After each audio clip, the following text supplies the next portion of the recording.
I don't know if any of you have any seats, but if you have a seat, please take them. I once said that when I first became president, and they said, Biden is so slow he doesn't realize there are no seats out here. Anyway, thank you, Mark, for the introduction. I appreciate it very much. Your company's commitment to building, as you put it, is a vibrant semiconductor ecosystem in the United States. That's what we're doing with your help. Thank you to everyone at TSMC, especially Morris Chang, who founded this company in 1987 and grew it into a global giant. But the most significant thing about him is his wife, Sophie. I tell you, believe it or not, Sophie worked in my first senatorial campaign when I ran for the Senate. True story.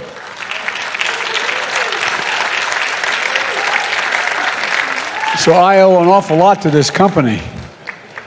We had a lieutenant governor named S.B. Wu and his wife Kathy were on my staff, and they got her involved. And so I want to thank her very much for that.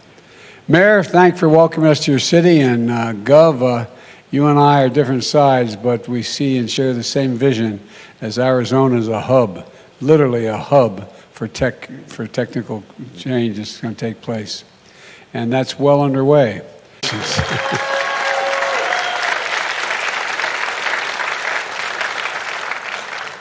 Well, I tell you what, you're starting off in the right place. This is going to be an incredible asset to the state of Arizona. A special thanks to the incredible Arizona Democratic members of Congress who flew out with me today from Washington. Senator Kelly, you deliver for Arizona every single day, including on the CHIPS and Science Act, which will bring jobs to this state and would not be law without you, and that's not hyperbole. Arizona is lucky to have you fighting for them for the next 6 years. And Gabby Gifford, a great friend, is here as well. When I gave Gabby the Presidential Medal of Freedom this summer, I said she was one of the most courageous people I've ever known. People of Tucson elected her to the Congress 3 times because they trusted her, they believe in her, and she's the embodiment of that core American trait. Never, ever, ever, ever give up, and she never does.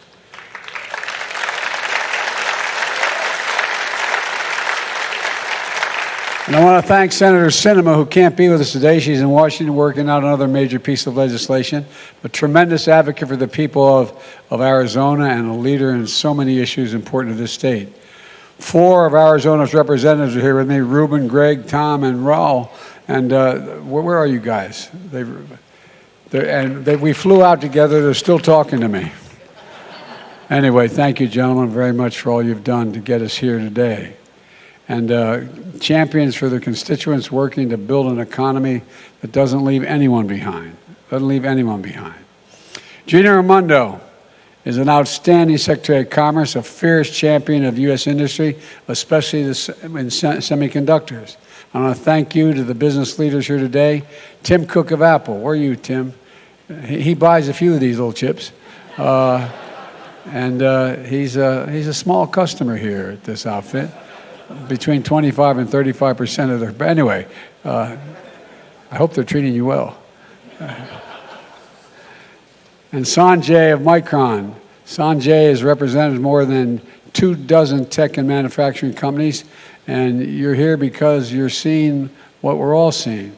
American manufacturing is back, folks. American manufacturing is back.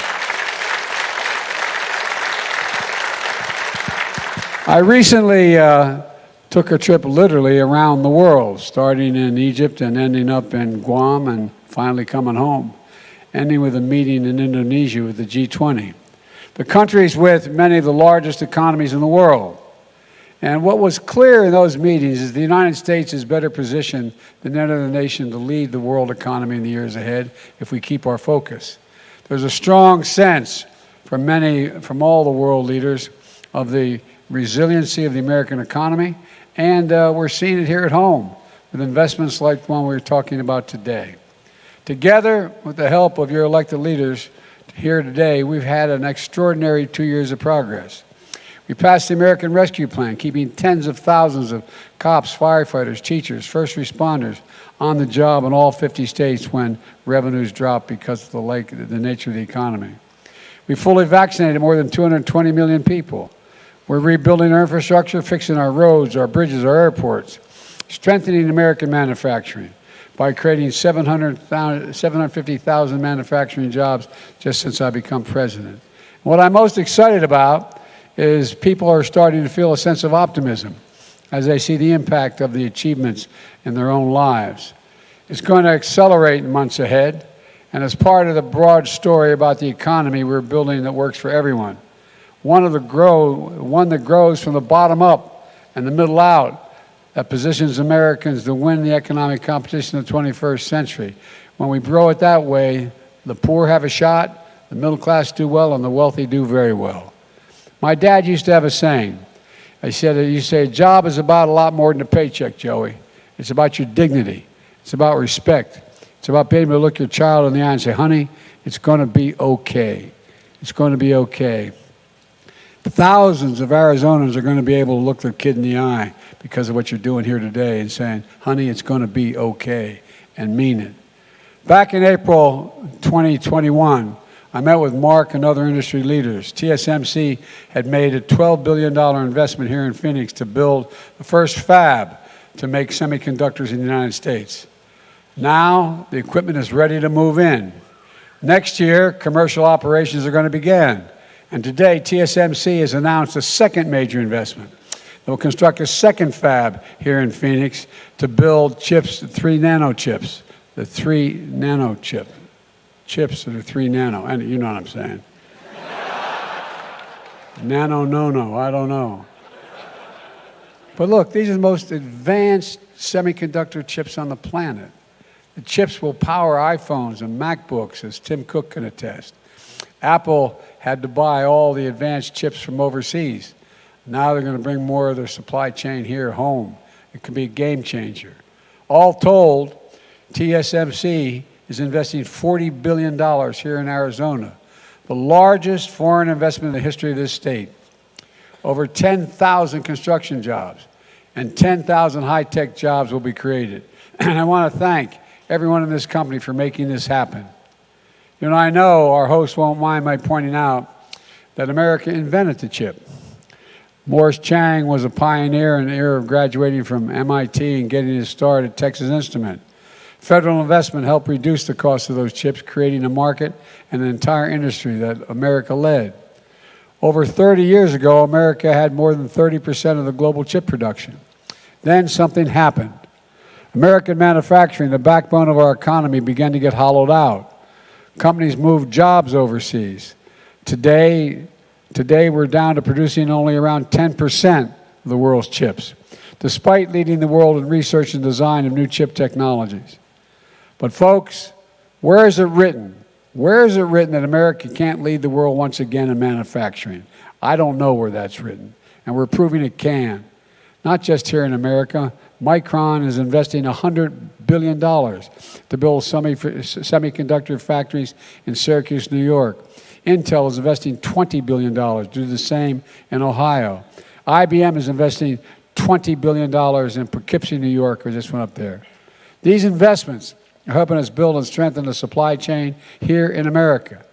I want to be clear.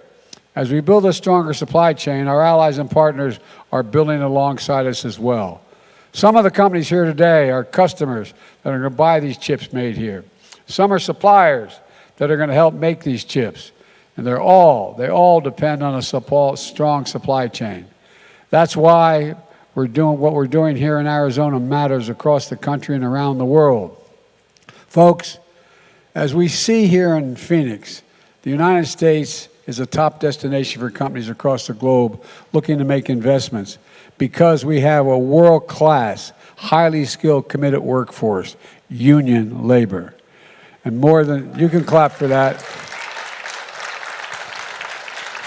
More than 3,000 union workers, most highly trained and best in the world, are helping build this fab. The second fab will be built with union labor as well, and we're working with companies, community colleges, technical schools, universities, union-led apprentice programs and training programs.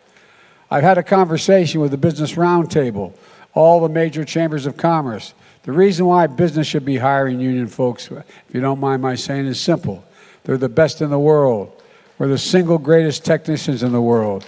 We're the best laborers in the world, and you build the best products. But you don't just decide that you want to be a pipe fitter or electrician like most people think. It takes 4 or 5 years of hard work as an apprentice. It's like going to college. You're the best trained workers in the world, and Wall Street didn't build this country, although there's a lot of good folks there. The middle class built the country, and unions built the middle class. As I said, we're making a once-in-a-generation investments in our nation's roads, bridges, railroads, ports, airports, lead-free water systems, high-speed internet. The biggest investment in American infrastructure since Eisenhower's interstate highway system. And here in Phoenix, we're building a new taxiway for Sky Harbor Airport to cut down how long planes wait to take off and arrive at the gate after landing. We're making flying in and out of Phoenix smoother and more economic. We're building a pedestrian bicycle bridge across the river in South Phoenix, extending light rail to connection families in South Phoenix with jobs and opportunities downtown. Down the road in Buckeye, Core Power is making lithium-ion batteries to power electric vehicles and electric grid storage. It's a $1.2 billion investment. It's going to create thousands of good manufacturing jobs, 90% of which don't require a college degree, and yet you get a good wage. And we're replacing Phoenix diesel buses with new models powered by clean energy to significantly reduce pollution, especially for the folks getting on and off of those buses. Diesel exhaust can really make people sick. That's why we've been helping school districts all across America electrify their school buses to help kids avoid childhood asthma. And as of now, more than 326,000 households in Arizona are getting affordable high-speed internet thanks to our investment in infrastructure, with much more to come.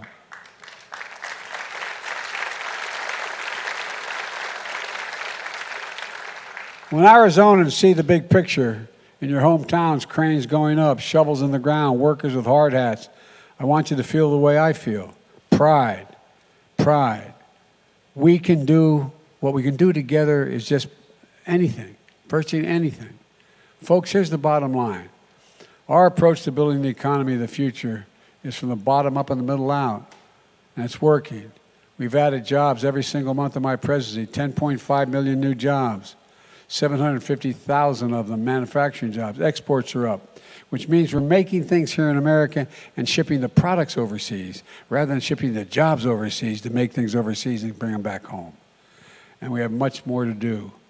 All this is why the economy grew 2.9% last quarter. And now inflation at the grocery store is coming down. Prices of things like clothing, televisions, appliances are going down. And there's good news for the holiday season. Gas prices have fallen below the levels they are before Putin's invasion of Ukraine. It's going to take time to get inflation back to normal levels as we keep our job market resilient. We could see setbacks along the way, to state the obvious. But we're laser focused on this. And all the hard work is making a real difference for people, including folks right here in Arizona, like Patricia McKinley, who owns her own small trucking business here in Phoenix. She has 5 employees. The pandemic hit her company hard. But these new infrastructure projects for Arizona mean more work for her and her team, a chance to grow her business, to secure her business. And Paul Sorosa, who grew up picking seasonal produce here in Arizona, his parents believed in education. So Paul went to college and studied business. He launched a cleaning business. Now he has over 100 employees in his company. TSMC is now his biggest customer. And now they're expanding into Phoenix. Paul will be hiring a lot more workers. These are countless stories like these across the country where people are benefiting from what you all are doing. People working hard every day, never giving up, seizing every opportunity they can to get ahead. That's who this is about. Folks like Patricia and Paul. And they're why I'm unapologetic about fighting for American workers and getting the economy to work for working people. Let me close with this. It's been a rough few years for hardworking Americans, for businesses as well. In a lot of families, things are still pretty rough. But they're bright spots. where America is reasserting itself, and the innovation and manufacturing boom here in Arizona is one of those places. I ask leaders of companies like TSMC this question. When the United States decides to invest considerable resources in a new industry that we need to build up, does that encourage business or to get them in the game, or does it discourage them? The answer is it encourages them. Federal investment attracts private sector investment, creates jobs in industry, and it demonstrates we're all in this together. And that's what today's about. I've never been more optimistic, and I mean this, I've been around a long while, as you can see. But I've never been more optimistic about America's future, and I really mean that. Never. We're building a better America. We just have to keep going, and I know we can. We're proving it's never, ever, ever, ever been a good bet to bet against America. Ever, ever, ever. Folks, we just have to remember who we are. We're the United States of America, and there is virtually nothing beyond our capacity if we work together. Not a single thing. So let's go keep this moving. God bless you all, and may God protect our troops. Thank you, thank you, thank you.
Thank you.